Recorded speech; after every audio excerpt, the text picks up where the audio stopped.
It is pissing out.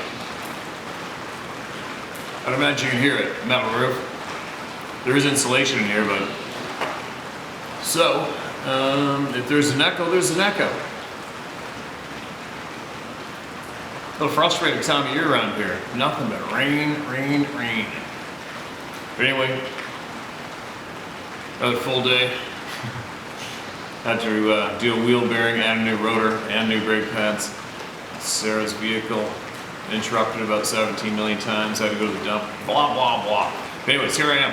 And I was thinking this. You know what I was thinking would be kind of interesting? Would be if, I don't know, let's just pretend like, say I was like a substitute teacher or something, all right? And everybody out there viewing was in the class. And everybody had to get sent home an assignment.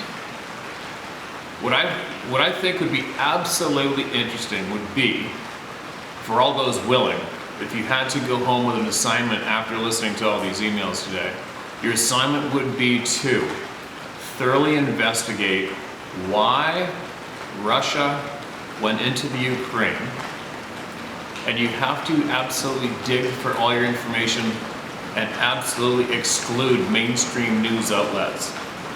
I think that'd be a very interesting read from more than a handful of people who are absolutely diligent and looked into the history of what Western leaders have done in the past in that region, what the Ukraine's done, what surrounding countries have done, and what talks have been done in the past, what political chess moves have been done in the past, and then come up with the actual, what could be possibly the best reasons you could come up with for why Russia went into the Ukraine. And I think that would be a very, very big eye-opener and a very large piece of knowledge that possibly the world would want to hear about. Possibly. Now, me saying that doesn't share my stance on anything. What that is an honest question to see who would be willing to dig, look for all the actual factual answers and whys, the whats, the hows, and what led up to Russia going to the Ukraine without listening to mainstream news. I think that'd be very, very interesting, and possibly would be one hell of an eye pop opener for a lot of people. Maybe. Now, aside from that, let's get on with hearing some voices today, word for word. This is titled One Last Time. Oh, this is might be fairly recent. Hi, Steve Ken here from Parksville, BC. I followed your program from the early days and have sent you several of my past experiences. Quick review. I mentioned viewing a clear Polaroid photo back in the mid-70s and contacting the late Dr. Bindernagel to connect him to the owner of this photo, only to have both these good men pass within days of their potential meeting. That sucks. Go figure, huh? I have written about clear fresh tracks I came across along the Ash Main above Great Central Lake 3 years ago, just up this way. And I wrote you a story I heard while working on the first Safeway store in Port Alberni back in the early 70s when a logger claimed to hit one with his pickup truck. Totally remember that. My wife Mariana and I have had several other strong indications these beings are alive and well in the last few years while backcountry camping on the island, especially up in the Nibkish Valley. And here's possibly the last incident. I was not going to bother sending this as it's just another potential track, as you will see by the attached picture, and I'm told by all it's just a bear. Really? Here it goes. We're camped up at top end of Nibkish Lake, early April 2 years ago. To get to this spot, you drive by Anutz Lake, A-N-U-T-Z Lake. Follow the road till it dead ends at Nibkish Lake, and then you end up at Old Logging Landing. As the lake was low, I decided to walk the shore to see if I could spot the mouth of the Nibkish River. The beach is rough, all pebbles or hard-packed clay and eelgrass. So when I spotted a patch of sand, I headed straight to it. This is what I found. I'm sure it was natural, but it looked like someone had dug a circle in the ground. The circle was about 6 to 7 feet in diameter and about 10 inches deep with a sandy bottom. In the middle was a 1 In the middle was one footprint in the sand, and there was a clear patch of flattened eelgrass on the lip of this dugout leading into the pit, and another flattened step on edge going out, so only one footprint in the sand.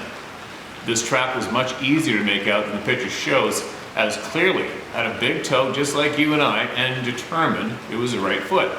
You can see by the sand pushed up around the track, it had some weight to it. If this is a bear, it hopped on one leg while crossing this patch of sand, and from what I know of bears, their biggest toe is on the opposite side of their foot than ours. This is not the only indication we're not alone while camping in this area, but frankly I'm tired of thinking about what I've seen and heard over many years of hunting and fishing this island, and especially frustrated with family and friends who never want to hear what I have to say. It is what it is, Steve. Keep up the good work. P.S. I wear a 10.5 boot. Regards, Ken Sound. All right, Ken, gotcha. See it. That's a no-brainer print. Obviously, you can see the, like you said, you can see the sand pushed up around it. It's always tough to get. That's a big print, man, compared to your footprint. But like I said, like you know, like everybody knows, it's tough to get a clear, deadly photograph of a footprint unless it's like smoking fresh in powdered dirt or the right consistency wet mud or soil, right? But anyways, you know as well as I do, Ken, there's no shortage of stuff going on, especially up the Ash Main, especially right out back here, especially up the Stamp River, the Ash River, the Sprout River, the Nimkish River, the Nimkish Lake, Nimit Lake, and the Nimit River. They're all hotbeds on the island. It's just all there is to it. And you titled that email just this last one. Well, don't make it be the last one. Keep sending all you got, right? Keep emailing in whatever you know. And but it's more so if you feel it may help somebody, okay? If you get something you think might help somebody, keep sending it in, all right? It's the right place to do it. Oh, I didn't scroll down. That's why I got that one brand new. Let me get back down to these people that have been patiently waiting for frickin' ever. All right, what do we got here? This is titled Predator. Hey Steve, I swore I'd never tell this story to anyone. It was August of 2016. I headed out for a drive in my pickup to the high country to cool off and watch some animals. Just another awesome day in the Pacific Northwest. I stopped at a campground for a little lunch. It was cool. I turned on my CB radio, powered it up, and talked a little skip. I suddenly became a little disoriented. Not bad, but noticeable. Suddenly, in the huge meadow I was watching, 150 yards out, I watched a lone pine distort out of clear vision. It was as if there was a massive temperature had greatly risen around that 45-foot tree. It looked like heat waves in the shape of a 15 to 20-foot humanoid figure was taking steps towards me. I quickly closed and rubbed my eyes and checked again. It had stopped walking, but it was definitely there. I lost any train of thought and I began to try to explain this crazy shit to myself, which only created more confusion. Here's some more craziness. About 30 to 45 seconds into this experience, a fighter jet flying nap of the earth apparently buzzed directly over the creature, which made it vanish. I'm at a total loss to explain this one. Well, almost. Either that pilot knew that creature was there, or the creature knew the fighter had bad news on board. I don't know. Maybe the distortion is an effect of a targeting system on the fighter. I've tried to make sense of that experience many times since that day. I'm still as confused as ever. If this happens to get read, you can always use my name. Truth is truth. I will not speak it anonymously. Rod Schrader, Union Gap, Washington. Rod, thanks for that email. And that possibly lines up with something that somebody knows, and that reminds me that I have another email to share right away that may shed some light on that. I don't know. You guys have all got your puzzle pieces on the go.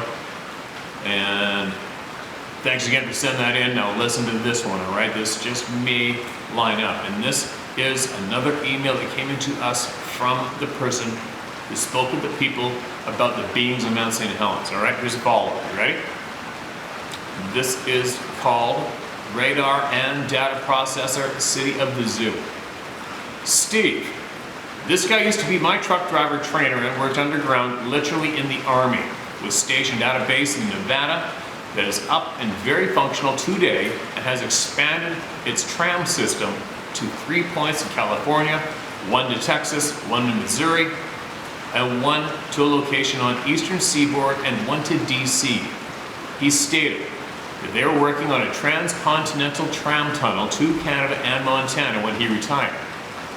The base in Nevada is all branches of service working together on what he said was the accumulation of just some of the most advanced reverse engineering projects ever, and a hub for numerous species, not all humans. One complete section was a level security that he stated he never qualified for. He stated, while he was still active, personnel that President Nixon at the time wanted a tour and was told outright that even the President of the US has and never will have access to any of the levels above level 2 security. He was given access to only the station that was still under construction to DC at the time, 1972, and was given limited access to some other sections. President Clinton had tried to get the same access in 1995 and was given at least a ride on the train to Missouri and toured the surface grounds and a conference room 20 floors down and a news conference room also, and that was it. My friend stated that he worked at a level that took over 35 minutes to get to and 20-something minutes on the lift system. Plus, his in-service station time was 3 months at a time. He came in contact with a species, not from our blue marble, that worked in a section under their own lighting systems, special filtration atmosphere, and had a completely different transport system going to their on-base housing. There was a separate radar and interplanetary mapping room and control center that he had limited access to. He described these humanoid species as what most have referred to as the tall whites. Only certain civilian and military personnel had access to, and security clearance to, even come within 20 feet of the humanoids. He stated that they initially started visiting our planet in the mid to late 60s and did not come in direct contact with humans until early 70s due to bacteriological protocols and concerns due to social and cultural differences. He never knew specifically how they understood our language, but later found they had self-taught themselves English and about 10 more languages from Earth. Again, hearing these two individuals tell their military backgrounds and what they witnessed firsthand and actually had control over certain sections and departments, kind of took the wind out of my sails. Because when you hear this type of what they refer to now as disclosures, it's like finding out that Santa isn't real, but he was really a drunkard from another planet and had a taste for female humans. In other words, what we think is out there in most cases is far from more unbelievable than we originally thought and were taught. He also went on to say that the tram system's technology has alien hardware, and they even helped to do the engineering behind the tunnels. He also mentioned that there were about 4 other species that worked in just about every department and actually had military rankings and clearances to other countries, and also traveled interplanetary quite often. I know the story doesn't involve Sasquatch or Hairy Man, but I hope it will open more minds to realize we are most definitely not the center of the universe, and they are very real. This is no longer fiction, and as the Colonel stated so eloquently, reality is a million times stranger than fiction. It reminds me of how Jackie Gleason felt after making a trip with his friend President Nixon and was quoted saying, "Well, damn, guess the Bermuda Triangle is real after all. But are we still going to play golf?" Nixon laughed and said, "You haven't seen half of it yet." Thanks, Steve. Polk. All right, Polk. That's one hell of a tale, man. It's one hell of a mouthful for everybody to chew on. But you know what? If you take all of the crazy, insane shit that everybody's sharing here over the past couple of years, there's some amazing things going on up there, without a doubt. But it's amazing though, you listen to what Dr. Stephen Greer and other people, and listen to some of the things that were stated, that they swore into testimonies of what's going on in Nevada, underground, and other places. It's not my forte. I've never gone out of my way to look into it. It possibly doesn't interest me only because I feel that I just probably don't really need it in my life. I got enough going on. You know what I mean? I got enough going on. Wow. That's quite the read, man. That is quite the read. If anybody out there has something similar that they want to add on to that one, well, feel free to email it into me. If you want me to share it with everybody, we'll get it out. What the hell, all right? Because that is one hell of a frickin' handful to try to wrap your noggin around. And if it's true, holy shit, right? At this stage of the game, I'm finding that the truth is absolutely incredible, no matter how you look at it when it comes to numerous different topics today, right? It's absolutely frickin' incredible, the realities of what's going on. If you go out of your way to look into it, and if you're curious, or not, right? But anyway, let's see what else we got going on here today. Mark, this is good. Hot blood trail and then nothing. Actually, what if I should move the camera closer? There's so much background noise, it's absolutely ridiculous with the rain. Hold on a minute.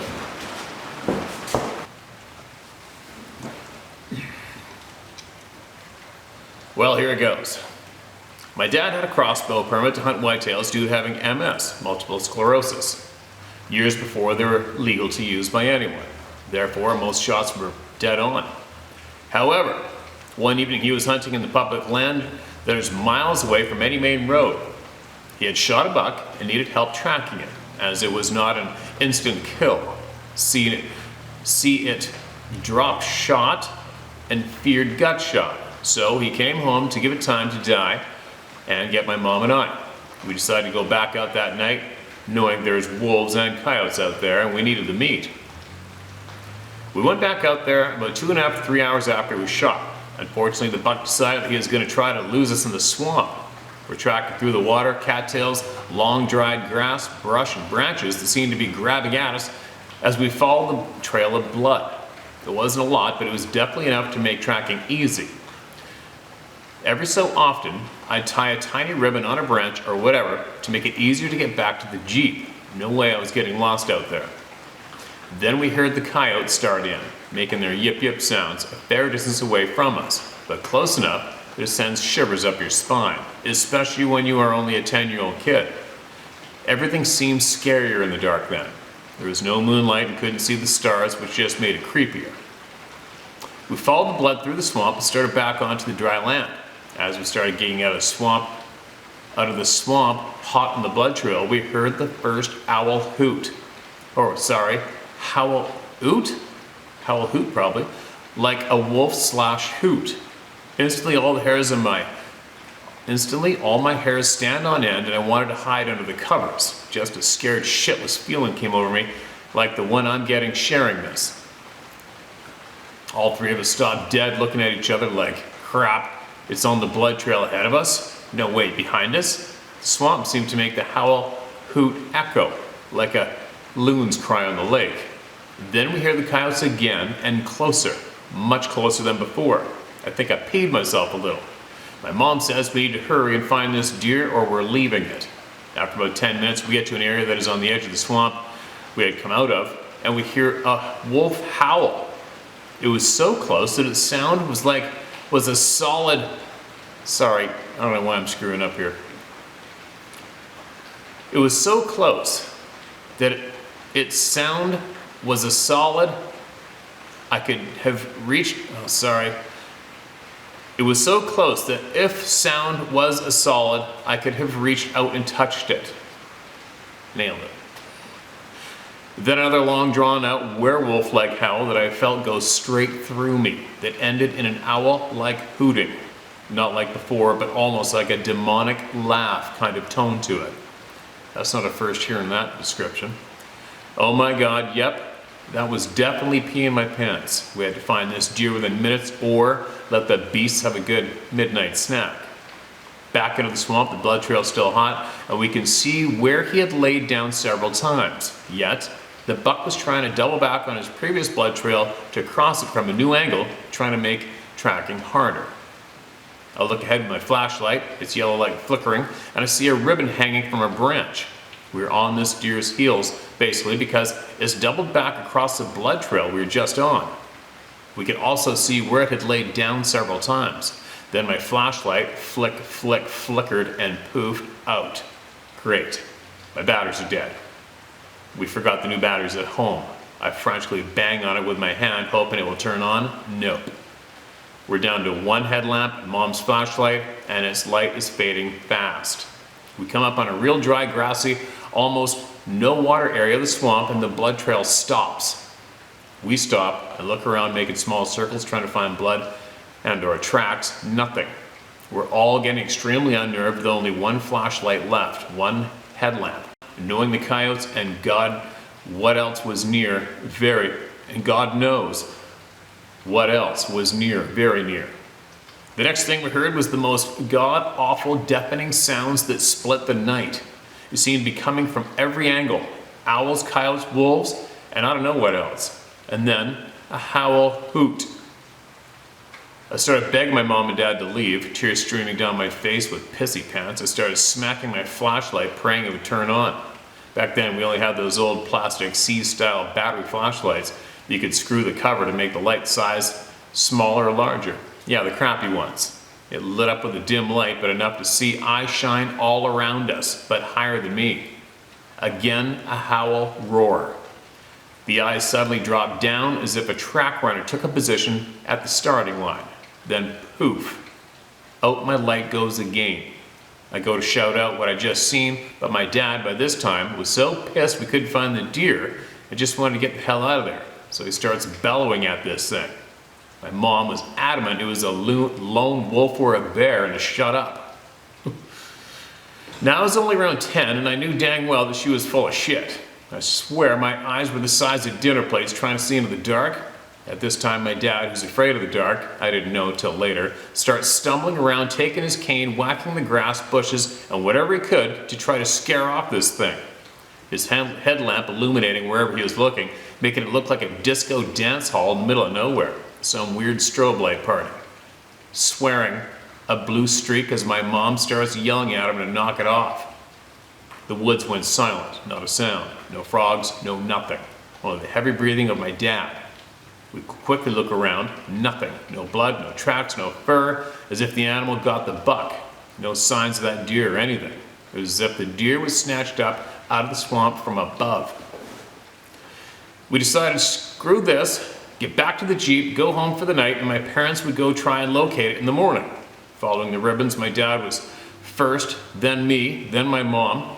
All close enough, we were almost stepping on each other.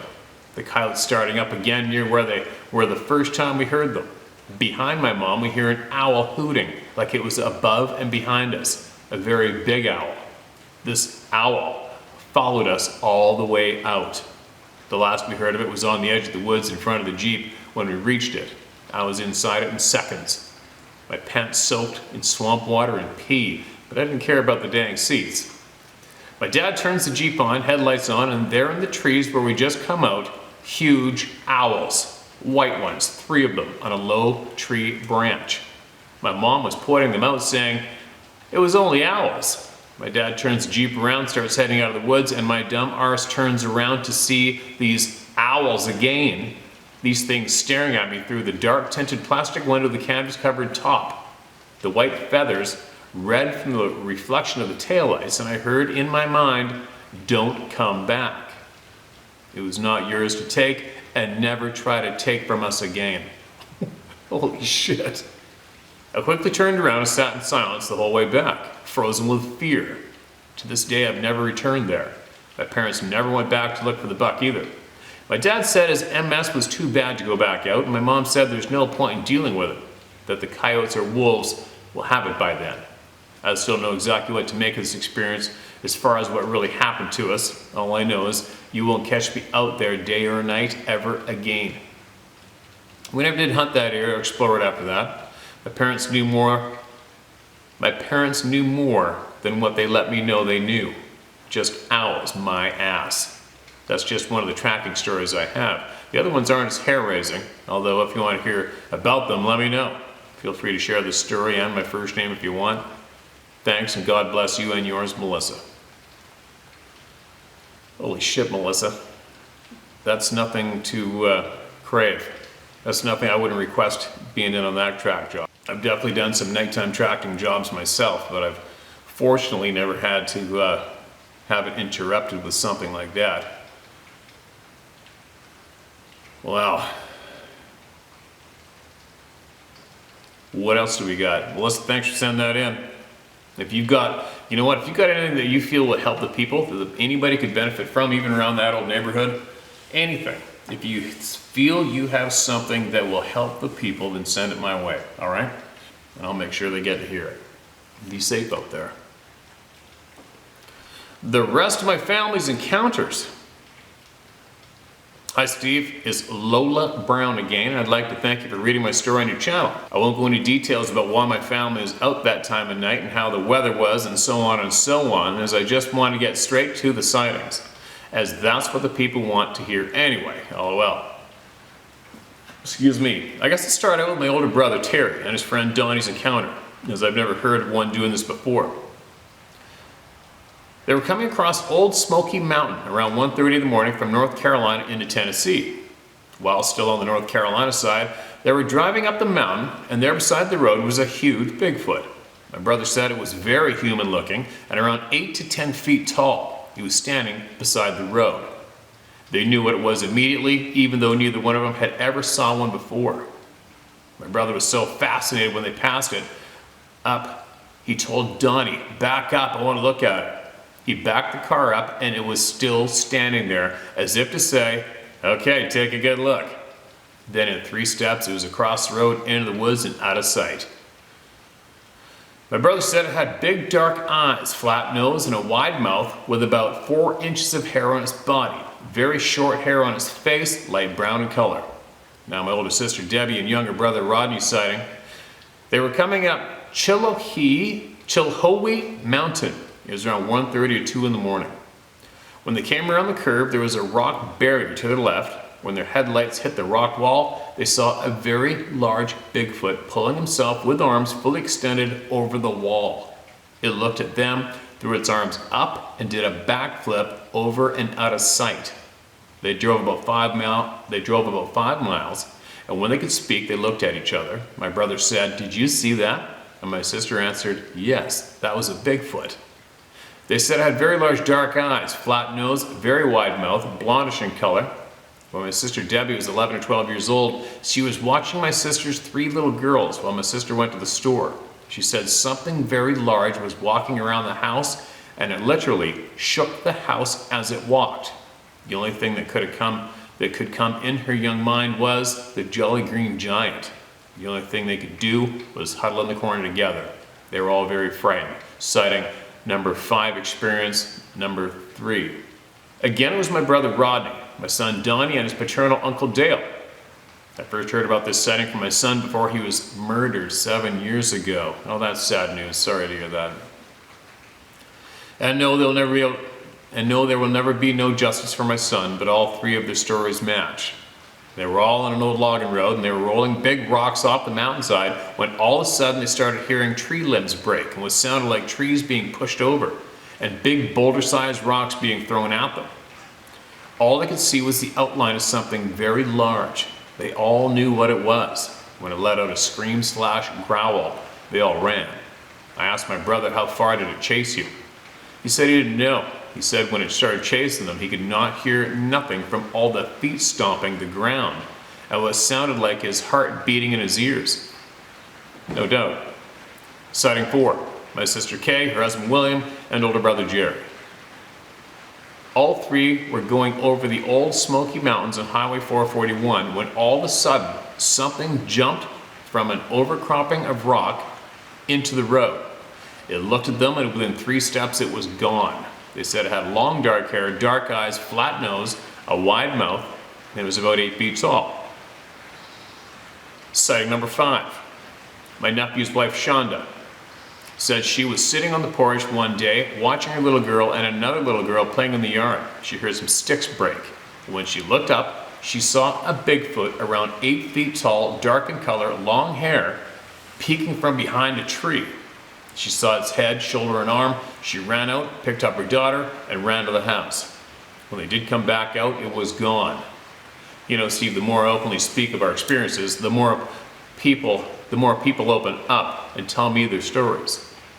I was camping a few months ago, and a lady was telling me about her experience. She didn't see it, but she picked her car up.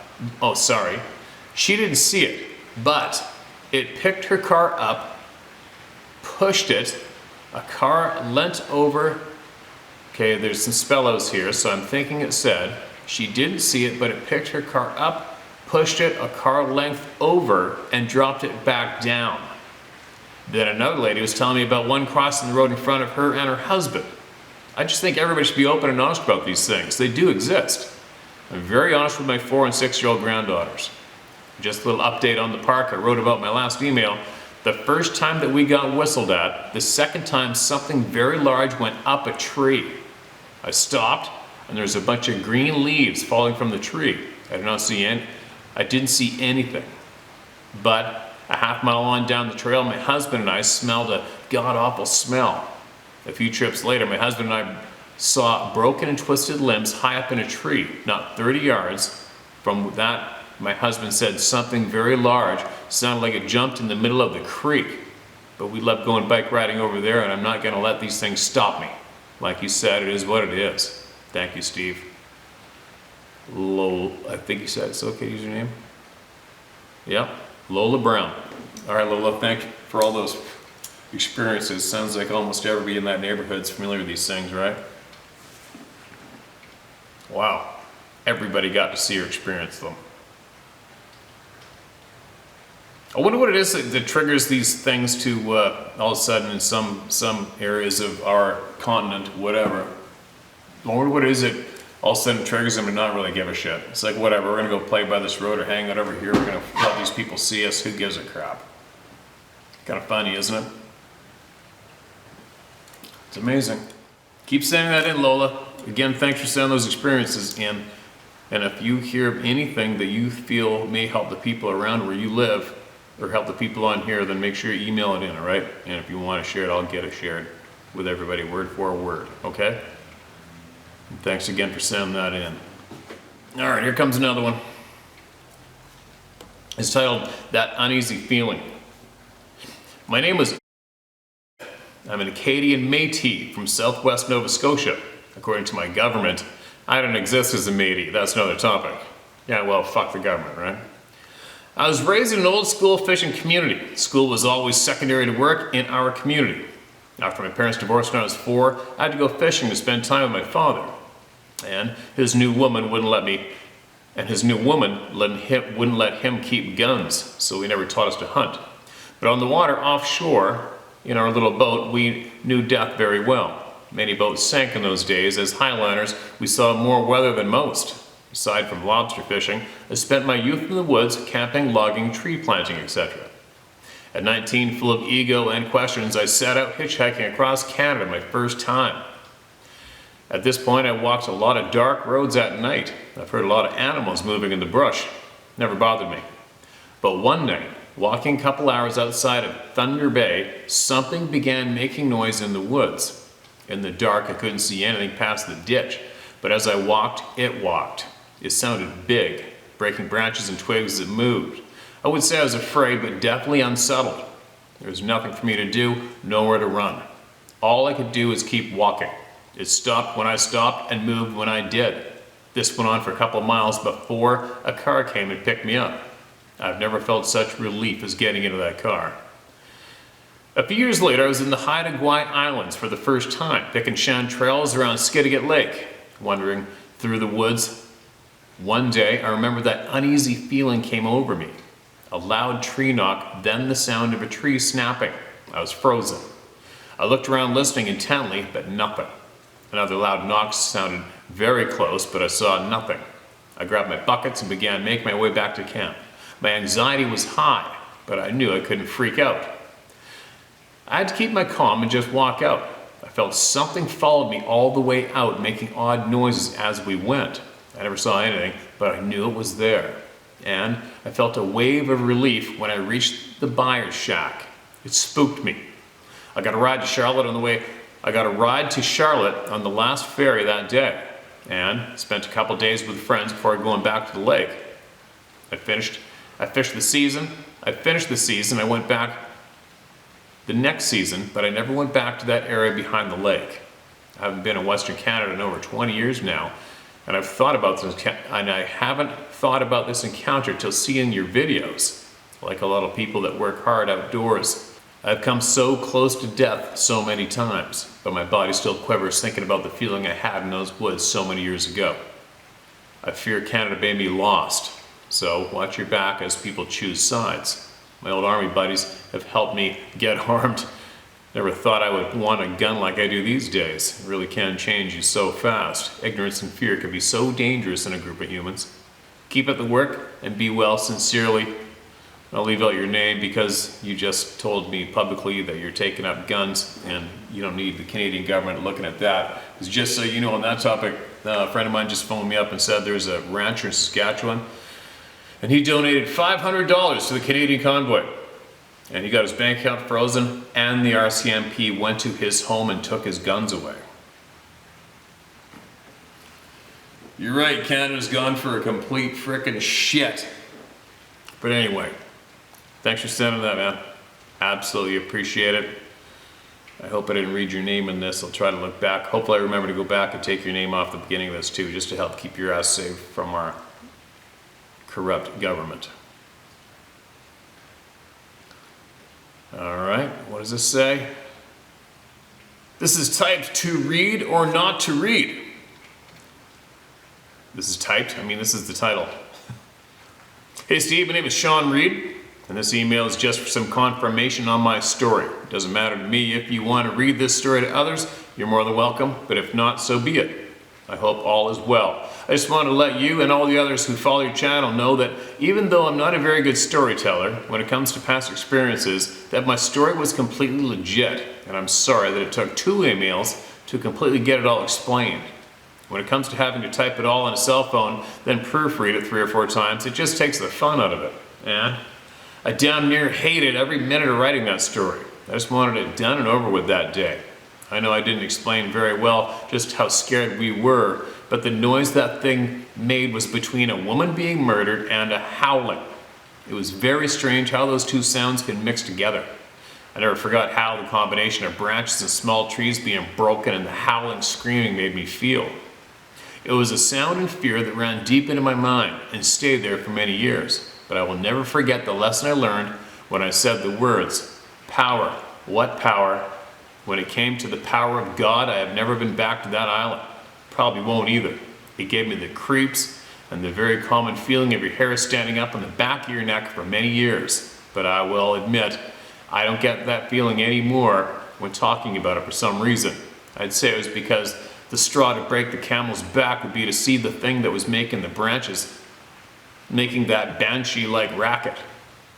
I don't believe that the 2 senses of hearing and especially sight combined would ever create a feeling anything less than overwhelming terror when you ran the day it happened over and over again in your mind. Well, sir, now I just wanted to give you some credit where it's due. Appreciate what you do. I know it's helped a lot of people and has taught us all what we should have known when we were children, especially like how you clean every piece of meat off your animals. I especially like how you clean every piece of meat off your animals when you harvest them. Respect.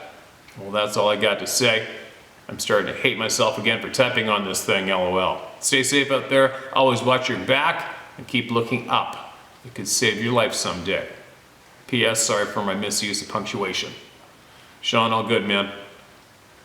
I remember your stories, thanks for sending that in. Sending those in. You didn't have to send another one, but you did and I read it, so there you go, brother. All right? Stay safe out there, man. And if you got some more, if you got anything, you hear me say it every single time.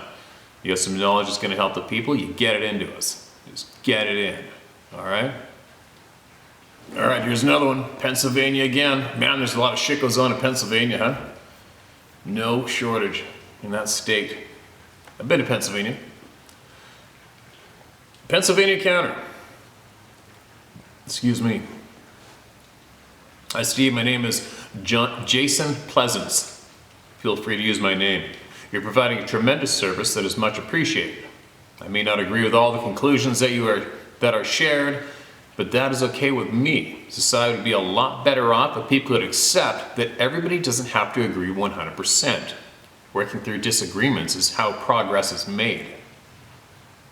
This encounter took place in the mid-90s in northwestern Pennsylvania, Warren County.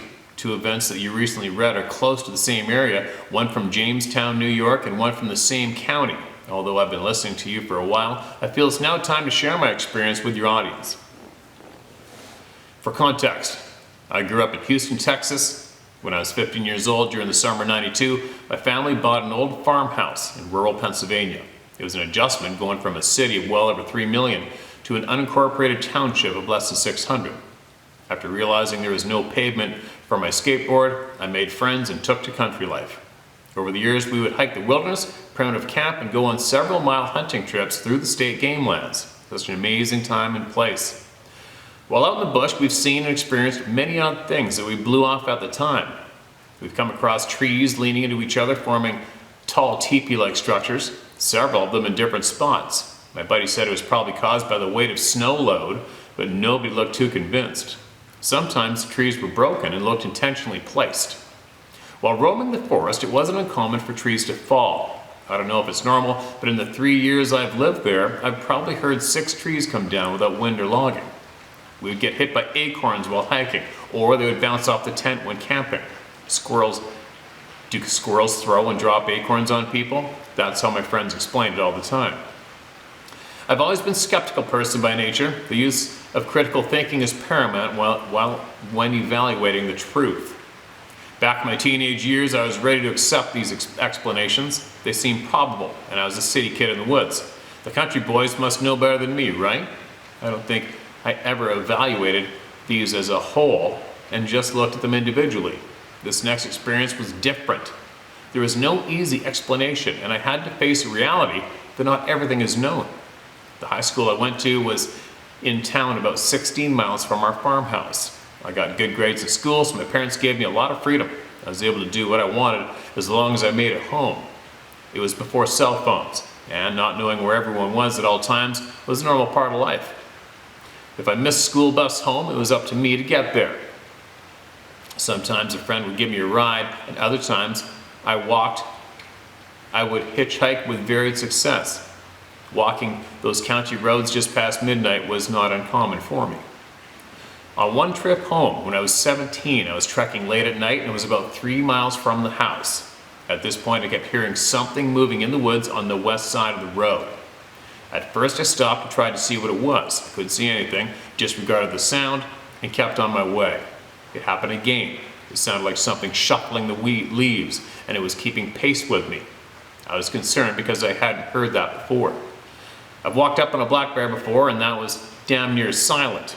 After a few more noises, I felt it was intentionally letting me know it was there. And then, it wailed at me. I'm getting goosebumps trying to write this part down. The sound was like an infant's wail, not crying or screaming, like the sound a crying doll would make. Wah! Wah! But it was a one long wah that lasted the whole duration. The pitch sounded like a human baby and started at the same volume as a loud conversation. As the wail went on, it increased in volume and intensity. As you can imagine, this scared the shit out of me. I was a city boy, alone in the middle of nowhere with something obviously wailing at me. When it first started, I kind of jumped and let out an involuntary scream of my own. In the split second, I realized I was starting to scream. I changed my sound from a scared tone to a pissed off one and started yelling at whatever was out there.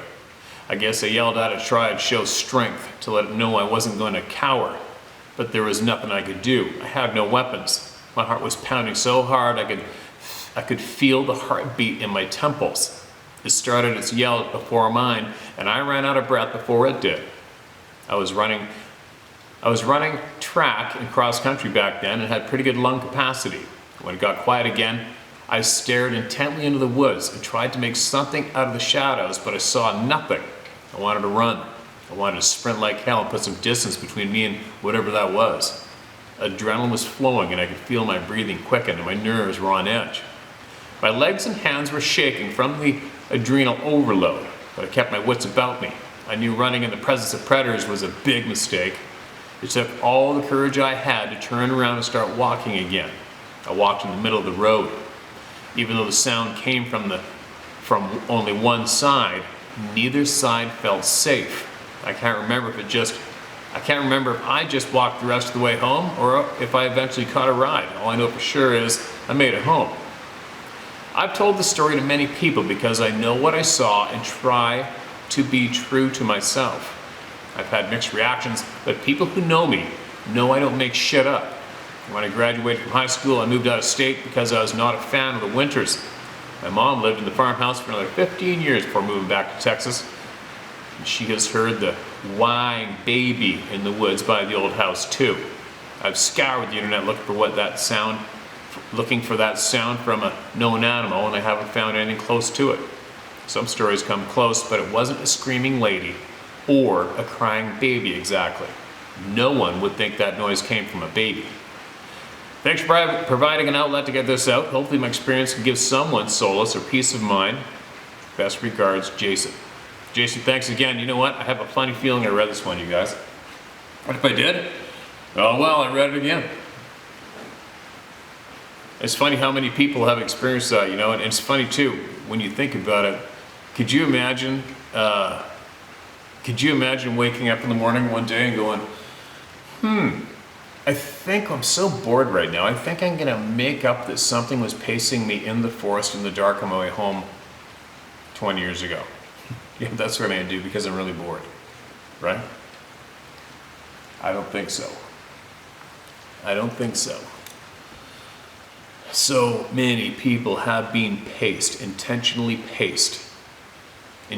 heard the sounds that were made intentionally for them to, not intentionally heard the sounds, but they heard the sounds that were intentionally made for them to hear in the dark beside them on the side of the road in the bush. That would suck. That would suck to do that to somebody. That would suck to experience. It just would not be fun. So many people have experienced that. All right, here we go. What's this one? Hey Steve, please don't share my name. All right, you got it. I want to pass this with you as I was out duck hunting today, October 17th, 2021, in north central Wisconsin, Powell Marsh to be exact. It's a very remote marsh surrounded by hundreds of thousands of acres of state and national forests. You can access marsh via paths DNR has to maintain water levels, and people do watch migratory birds from a couple observation areas along the road. I was more on a walk with the potential to jump shoot some puddle ducks. As you can see, not a cloud around, nor were the ducks. Not even sure if it was a sighting, but it seemed rather strange. Something told me to look behind me as I was going the opposite direction as the figure. I've attached a video. After watching this object for a couple hundred yards, I decided to grab my cell phone. It's a long way out, but it appears black, large, and fast. We have bear, very few moose, wolves, and occasional elk around. Feel free to say it is a guy on a bike riding in the peat moss, or a guy on a four-wheeler in a prohibited motorized vehicle area. It appears to be bipedal and walking deeper into the swamp and the muck. It is hunting season. I wouldn't expect a person to be dressed in all black in a public hunting area. I tried walking in it and it turned back. I tried walking in it and turned back after about 5 feet. With naked eye, I could see much better. The figure seemed to float as it moved across the swamp. Again, a guy on a bike. After my hunt, I returned to the only 2 access areas to see if there was vehicles with bike tracks or people out for a peat bog run. There was nobody around. I've been to the marsh countless times and have never seen something like this, though the distance a bit far for video. The figure seems quite large. See if you can enhance the figure. It starts on the left. I could not see on screen, thus me moving field of view to see if I could catch it on screen. Clearly appears to be in muck. Oh, shit.